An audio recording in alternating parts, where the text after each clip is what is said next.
Pakistan's internal troubles are not new. These groups existed before China came. Pakistan is the global headquarters of terrorists. Did China not take this into account before launching CPEC? Why did China begin its ambitious project with Pakistan? Because when Xi Jinping launched this Belt and Road Initiative, he needed a compliant partner. He needed a success story to sell in other countries. And Pakistan was his only choice. He sold CPEC as the ultimate solution to Pakistan's economic troubles. But it was China that has squeezed all the benefits. By 2018, 60,000 Chinese citizens were living in Pakistan. The CPEC jobs went to the Chinese, not to the Pakistanis. The projects went to the Chinese companies, not the Pakistani ones. All that the Pakistanis got was loss of land and alienation in their own country.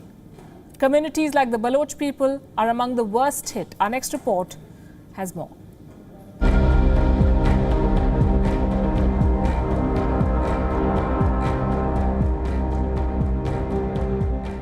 He arrived in Pakistan escorted by 8 Pakistani Air Force jets. In 2015, the people of Pakistan felt they were rolling out the red carpet for prosperity. Hopes were high. Xi Jinping was conferred with the Nishan-e-Pakistan, Pakistan's highest civilian honor.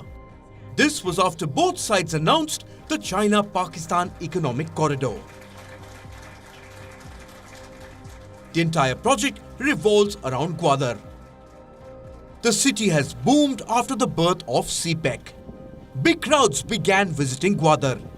The fledgling Pearl Continental, the only 5-star hotel of the area, has found its mojo back thanks to the big-ticket investment from China.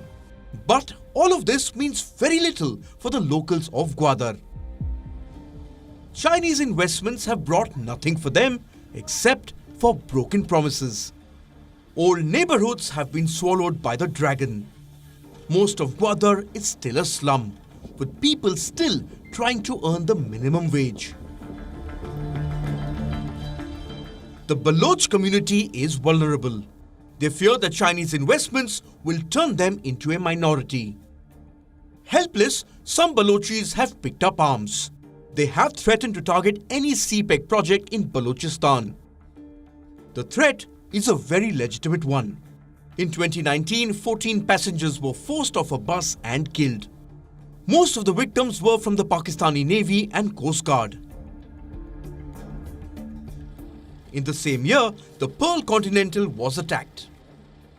Chinese investment is under threat in Gwadar. Beijing came down hard on Islamabad, demanding security for its citizens and assets. The centerpiece of the China-Pakistan Economic Corridor has now become a military cantonment. According to reports, more than 17,000 Pakistani soldiers have been deployed in Gwadar. They protect the Chinese and fight their own citizens. Reportedly, locals traveling around Gwadar are routinely harassed at checkpoints, while the Chinese continue to bully their way in across Pakistan. This video had gone viral in 2018. Chinese nationals had launched a fist fight against Pakistani policemen in Punjab. These are engineers working who were building a section of CPEC.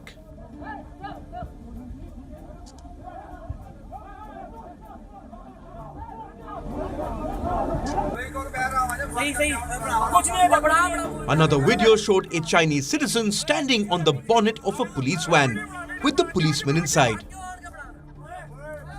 Some others can be seen trying to open the door of the car. China keeps calling the shots in Pakistan, while Pakistani citizens continue to pay for the blunders of the political elite.